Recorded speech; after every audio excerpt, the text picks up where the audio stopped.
Bonjour, je suis le docteur Chériette, enseignante en faculté de médecine d'Oran. Donc, nous allons essayer de voir ensemble le dossier médical en pédiatrie. Quels sont les objectifs? Donc, en fin de cours, l'étudiant doit savoir connaître la valeur du dossier médical chez l'enfant et aussi doit savoir établir un dossier clinique. Donc, pour la question, nous allons, après une introduction, voir quels sont les différents constituants du dossier médical. Et puis, nous allons voir aussi les bénéfices du dossier médical et enfin une conclusion.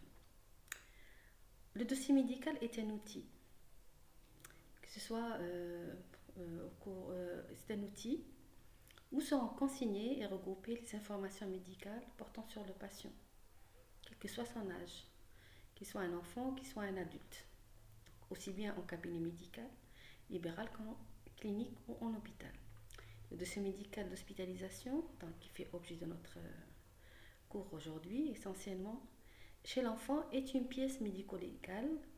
Ça, c'est très bien, il faut le retenir. C'est une pièce médico-légale. Donc, quelles sont les compositions du dossier médical?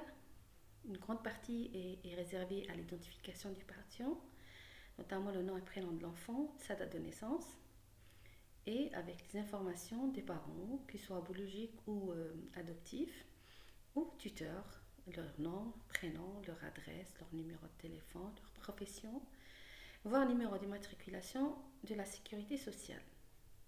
Une deuxième partie est réservée au dossier clinique.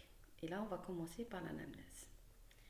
Alors, cette anamnèse, ou l'interrogatoire, c'est une partie à laquelle il faut marquer la date d'admission et voir l'heure de l'admission. Il faut avoir la lettre du médecin qui est à l'origine de la consultation ou de son admission, puisqu'on parle d'hospitalisation.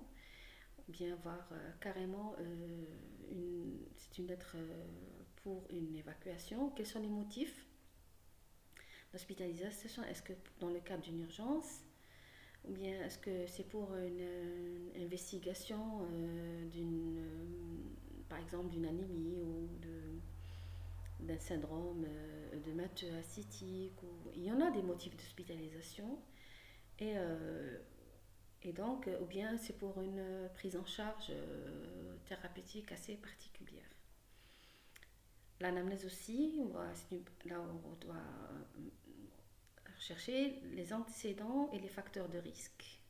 Et là, c'est des antécédents familiaux, à savoir la consanguinité parentale, sachant que beaucoup de maladies, elles sont dites héréditaires et génétiques. Rechercher une éventuelle pathologie connue dans la famille, concernant les parents, la fratrie, les collatéraux. Les antécédents personnels, oui, ça va du déroulement de la grossesse. Est-ce qu'il y a eu des accidents au cours de cette grossesse, une infection? Est-ce qu'il y a un suivi déjà pour la grossesse? Et là, ça devait être noté sur le carnet de santé de l'enfant. Les circonstances d'accouchement, à savoir le terme, si c'est un accouchement qui a lieu à terme ou pré-terme. Le mode d'accouchement, il faut préciser les indications, par exemple pour une césarienne, ça doit être noté. L'abgar et les mensurations à la naissance. Est-ce qu'il y a une notion de réanimation, d'hospitalisation? Et le décours au cours de la période néonatale, c'est-à-dire le premier mois de vie. En fait, ces informations devraient être déjà sur le carnet de santé, d'où l'intérêt du carnet de santé. D'ailleurs, c'est pas pour rien qu'on dit que c'est en quelque sorte le passeport de l'enfant. Il y a une partie aussi réservée pour la diététique. Quels sont les types d'allaitement?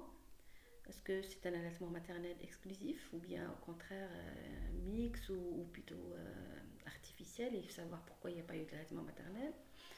Est-ce qu'il y a des contre-indications à l'allaitement maternel par exemple? La diversification alimentaire, par exemple la d'introduction des aliments notamment de gluten, contenant de gluten. La vaccination, on se réfère au calendrier national de vaccination. Et là aussi, c'est le carnet de santé. On va voir est-ce qu'il a eu ces vaccinations, S'il y a un retard de vaccination, on va essayer d'avoir la raison pour laquelle il y a ce retard. Est-ce qu'il était malade? Est-ce qu'il est... Donc il y a quand même des études, des causes de retard de vaccination. La prophylaxie antirachitique, selon le programme national, donc à 1 mois et à 6 mois, donc c'est noté aussi sur le carnet de santé. C'est des ampoules, généralement chez nous c'est plutôt des ampoules à 200 000 unités. Il faut savoir comment que ça a été donné, cette ampoule. Est-ce que ça a été donné directement ou bien ça a été mélangé à d'autres aliments. Les développements psychomoteur, et là on va voir les différentes étapes, savoir la motricité, donc la tenue de la tête, la tenue assise, la tenue debout, la marche, les premiers pas, quel âge, donc le langage, si c'est un enfant qui parle, donc il faut voir si depuis quand il parle, quel est l'âge des premiers mots, est-ce qu'il y a un retard de langage ou pas. Est-ce que c'est un enfant qui a été propre, énurétique, là c'est savoir que l'enfant il est propre à l'âge de 2 ans au moins la journée. Et puis la scolarité, c'est un enfant qui va à l'école, on va préciser l'année scolaire en cours, quel était le rendement scolaire, et est-ce qu'il y a eu des échecs, et ça c'est dû à soit à l'absence, soit il y a un événement, on essaie de rattacher pourquoi il y a eu cet échec. Voilà, donc et puis on va noter les données anthropométriques, c'est-à-dire les prises de poids et différentes tailles et périmètres crâniens qui généralement devaient être notés sur le carnet de santé. Et là on revient à chaque fois. Au cours des consultations, au cours de la vaccination. On précisera aussi les antécédents pathologiques, s'il y a eu des interventions chirurgicales, s'il y a eu des hospitalisations récentes. Tout ça c'est au courant de l'anamnèse. Vous avez maintenant l'histoire de la maladie, là l'interrogatoire dirigé auprès des parents, souvent c'est la maman qui accompagne l'enfant, auprès ou bien des parents adoptifs, et sinon le tuteur accompagnateur pour tracer le début des symptômes, et aussi si l'enfant il est en âge de parler, donc on pourra demander quand, depuis quand il a ces signes. Notion de consultation en ambulatoire ou en externe, est-ce qu'il y a traitement prescrit, est-ce qu'il y a une ordonnance, généralement les parents gardent toujours des ordonnances, et voir l'évolution sous ce traitement-là. Là aussi, il faut essayer de chercher une notion de traitement traditionnel, notamment la scarification, c'est assez connu chez nous, surtout pour les cas d'ictère.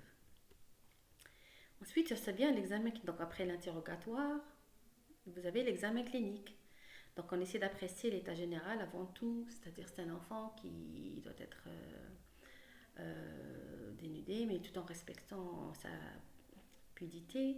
Donc en petit appareil, on va voir s'il est conscient, apprécier l'état de conscience, s'il y a un trouble de conscience, langage, s'il est coréen ou pas, l'attitude spontanée qu'il a, l'anxiété, la coloration de la peau, l'ictère, la pâleur, s'il a des œdèmes, parfois ils sont assez discrets, se résument juste au niveau des palpébraux. Un syndrome hémorragique extériorisé, des ecchymoses, des pétichies, épistaxis, voilà. Des taches café au lait et des taches achromiques.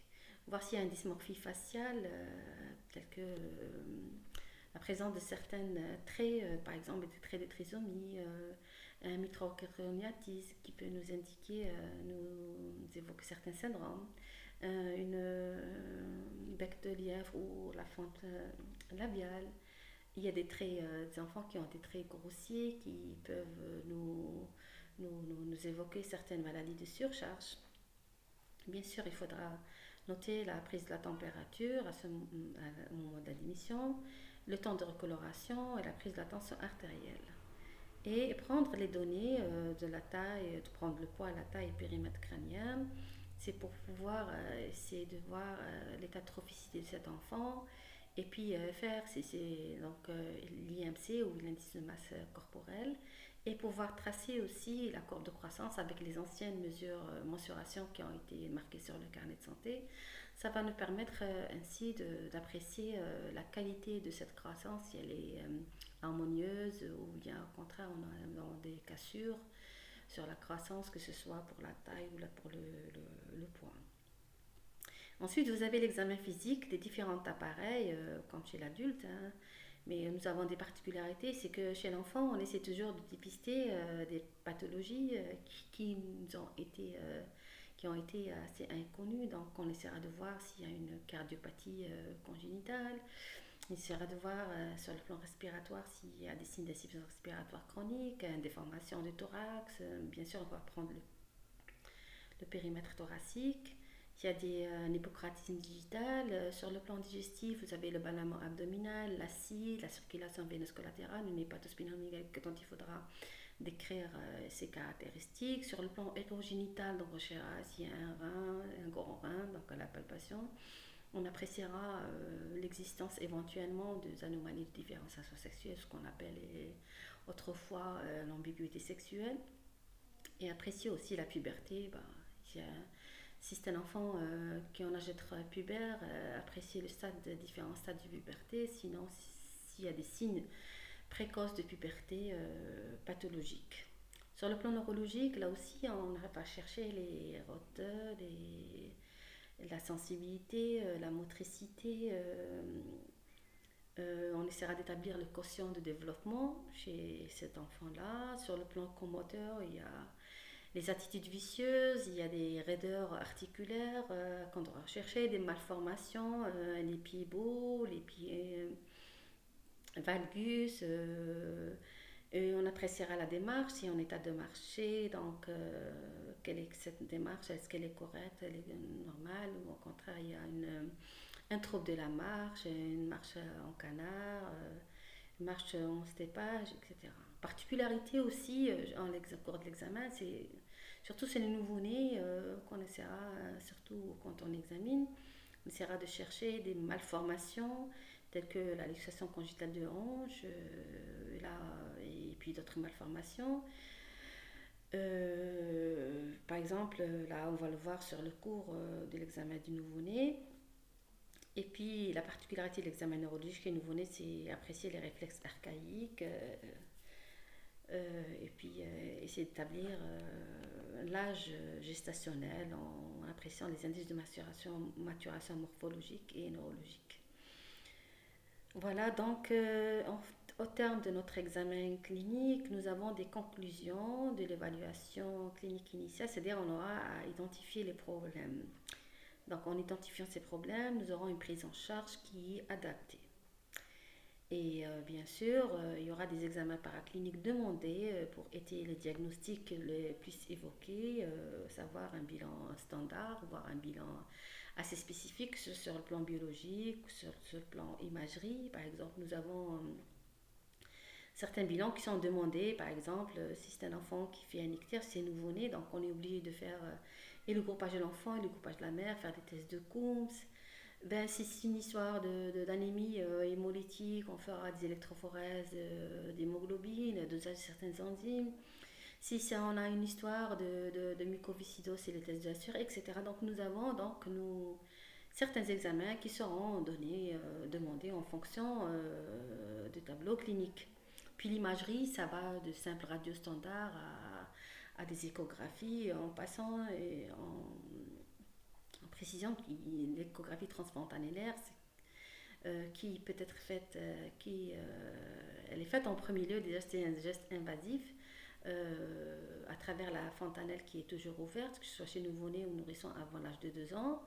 On fera une échographie transfontanellaire qui va nous donner des informations sur l'existence ou pas d'un saignement, d'hydrocéphalie, etc. Voilà, il y a aussi d'autres examens qui peuvent être demandés, tels que les IRM, le scanner, ça dépend.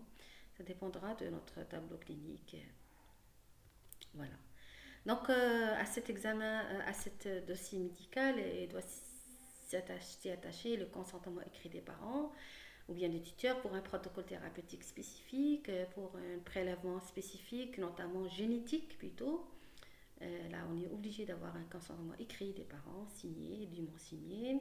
On doit mentionner dans le carnet, dans les actes qui ont été faits chez ces enfants-là, hospitalisés, transfusion, exsanguinotransfusion, une ponction de foie, une ponction rénale, des biopsies. Donc nous avons certains examens, certains actes faits, donc qui vont être notés dans justement le dossier médical. Et puis il faut qu'il y ait quand même un compte rendu d'hospitalisation qui va nous résumer tout ce qu'on vient de dire en ajoutant l'évolution au cours de l'hospitalisation. Et enfin, vous avez la sortie de cet enfant, soit c'est une sortie autorisée, bien sûr, sortie autorisée à domicile, et dans ce cas-là, l'enfant doit être muni d'un carton de sortie sur lequel seront mentionnés en plus des noms et prénoms de la date de naissance, l'équipe médicale qui a pris en charge l'enfant, l'unité dans laquelle a été hospitalisé et le service, la date d'entrée, on avait dit la date de sortie, et le diagnostic que nous avons retenu. Bien sûr, il y aura aussi des rendez-vous ultérieurs pour des contrôles et pour le suivi. Donc, s'il y a un traitement, il faut le prescrire, il faut donner une ordonnance et puis garder une double ordonnance dans le dossier. Maintenant, il peut être aussi faire objet d'un transfert vers d'autres services assez spécialisés, par exemple pour prise en charge chirurgicale, s'il s'agit d'un problème chirurgical, ou bien d'un traitement assez spécifique, comme on va dire, par exemple, dans le cas d'oncologie. Donc, c'est des enfants qui vont être transférés dans un centre anticancéreux. Et puis, s'il va être confié à son médecin traitant, il ne faut pas oublier qu'il devrait y avoir une lettre rédigée à l'occasion de sa sortie. C'est une lettre de sortie qu'on appelle lettre de sortie, dans laquelle on va remercier bien sûr le médecin qui nous a confié le malade. Et on va résumer ce qu'on a fait chez cet enfant-là, ce que sont les diagnostics que nous avons retenus. Voilà, et puis donc si on se parle des bénéfices du dossier médical, donc bien sûr qu'il existe des bénéfices et donc l'intérêt il est double, que ce soit pour l'enfant, ou pour le patient ou pour le professionnel. Pourquoi? Vous avez déjà la traçabilité du suivi qui permet une analyse de la qualité des prises en charge, donc c'est pour améliorer la qualité des soins, c'est en quelque sorte un feedback, c'est un rétrocontrôle de notre travail. Donc, ce dossier médical oblige les personnels médicaux à adapter leurs pratiques aux contraintes médico-légales. On l'a dit, c'est une pièce médico-légale, il faut faire très très attention. Et donc, pour résumer, qu'il permet de fournir une information éclairée de l'état de la prise en charge de l'enfant, puisque un compte rendu sera délivré à ce malade. En conclusion, on va dire que le dossier médical reste un outil important à double bénéfice, et pour le médecin et pour le patient. Il permet de délivrer les informations aux patients, mais aussi d'évaluer la qualité des prises en charge médicales. Et donc, la bonne tenue du dossier médical oblige les personnels médicaux à adapter leurs pratiques aux contraintes médico-légales. Et je vous remercie.